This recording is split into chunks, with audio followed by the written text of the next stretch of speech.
Hello and welcome to an episode of Historically Marked. I am Jason and I am in Troy Grove, Illinois, and I am just steps away from the place where frontiersman Wild Bill Hickok was born. And there's two markers here, and plus there's a big statue or bust of him, so I'll just go ahead and talk more about it. Here we go. Alright, so just down that path is believed to be where the house where it once stood. So here's the first marker. This one was looked to be put up in recent years. This is the state memorial for Wild Bill Hickok, and I've heard it said both ways, Hickok or Hickok, but I'm going to go with Hickok. But his real name was James Butler. He was born in 1837 in a house that stood on this block. His parents, William A. and Polly Butler Hickok, settled in Troy Grove, then called Homer. By the way, this town was once called Homer until it was realized that there was a southern Illinois town by the same name, so they had to switch it. But anyway, in 1836, after living for a time at Tonica, then called Bailey's Point, William, the father, operated a store until it failed. And William was actually the first business owner here in Troy Grove, or Homer. But he moved his growing family to a farm north of town. On William's death in 1852, the family moved back into Troy Grove. Young James worked to help support the family until about 1856, when he left Troy Grove for Kansas Territory and set on the path that would bring him fame. William A. Hickok supported anti-slavery efforts, and his homes were said to have served as stops on the Underground Railroad that aided African Americans fleeing from bondage. And that's just what the home looked like in the early 1900s. It is said that historians wanted to save it from demolition, but I guess for money reasons it just didn't happen. But the memorial over there is better than nothing. So as I'm making my way towards the statue, I'm going to tell some more. Now, he was only 39 when he died, but he seemingly lived a full life, and his fame is mostly built on his adventures and gunfights, and a lot of the stuff is either made up or true. It is said that he only killed 6 or 7 men due to gunfights, but there's more exaggerated stories.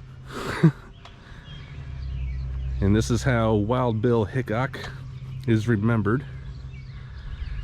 Oh man, really great.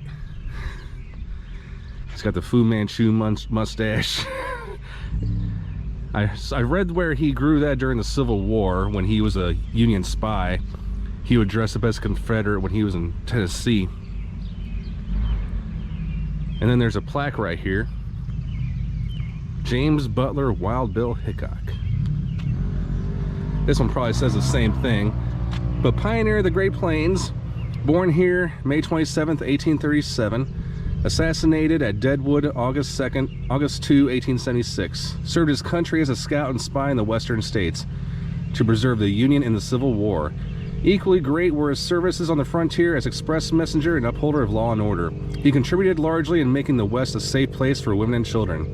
His sterling courage was always at the service of right and justice, put up by the state of Illinois in 1929. And not surprisingly, kind of like people from that era, like Jesse James, even though him and Jesse James were two different people, there were a lot of numerous stories and movies made about him and TV shows.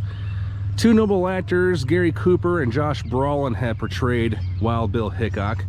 Going back to 1923, when the silent film era was still going on, the first movie was made about him.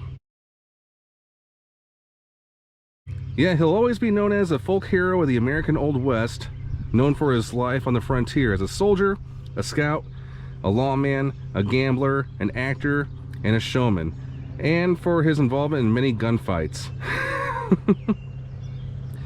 But again, a lot of those tales about himself are fabricated, sometimes by him, sometimes just by people who have claimed to have been there. And one notable one I've actually visited, I didn't do a video on it, but it was in Springfield, Missouri at the Springfield Public Square when I was doing my Route 66 journey. That was when he killed a man with the last name Tut.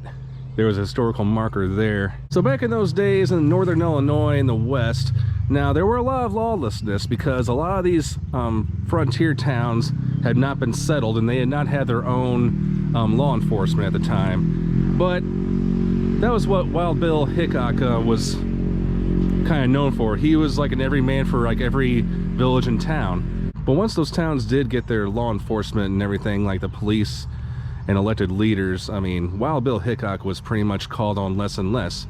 But he wanted to settle down, so he went back to his old love called gambling. He was in the Dakota Territory, which is now known as South Dakota, well, the area which he was in and where he was killed.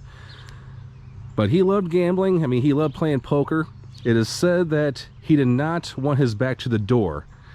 He always wanted to be facing the door in case somebody shot him. And by the way, I don't want to go as far as saying he was paranoid, but he always did carry a pistol on him because, again, he was known for being an easy target because a lot of people wanted vengeance for killing their friends and other reasons too. Even when he was getting his hair cut, he always had a pistol in his lap just in case somebody charged in there looking for him. But that did unfortunately happen. He was in Deadwood, where he is buried, but he was playing poker. The day before, he was playing with a guy named Jack McCall, but Jack McCall lost so much money, and he was already unsuccessful as a gambler anyway.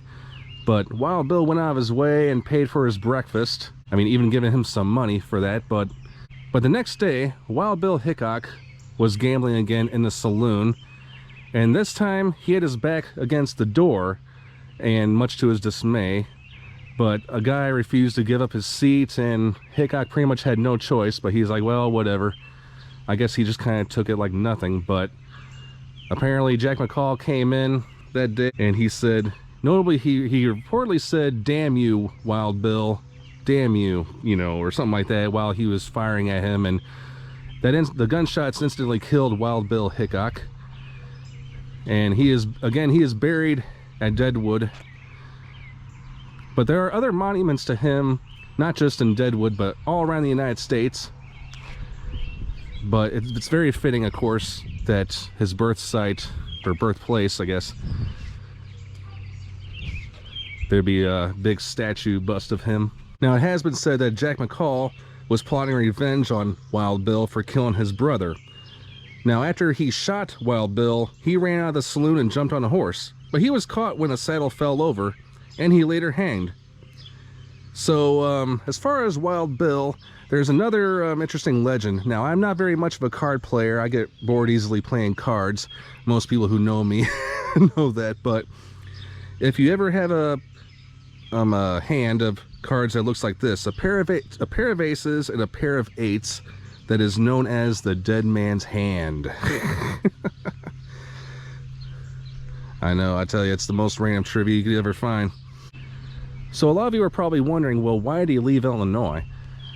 Well, he was a child and teenager, and of course he was raised here in northern Illinois, but he pretty much got well accustomed to the whole lifestyle, you know, people shooting and you know, laying down the law and doing other things what gunfighters do. But at the age of 18, he was at a nearby canal, and him and some guy got into a fight. I don't know if it was a gunfight or not, but both of them ended up going into the canal, and both escaped alive, although Wild Bill Hickok believed that he killed the other man. Well, he was wrong, but they parted their ways, and that's why Wild Bill left for the Kansas Territory. That's the story behind that. Some say that Wild Bill Hickok used his deputy's badge simply as a license to get involved in gunfights. He once advised to a guy, "Young man, never run away from a gun. Bullets can travel faster than you can. Besides, if you're going to be hit, you had better get in the front than in the back. It looks better." Thanks so much for tuning into this episode of Historically Marked. And I hope you learned some history about Wild Bill Hickok, and maybe you can learn from his mistakes.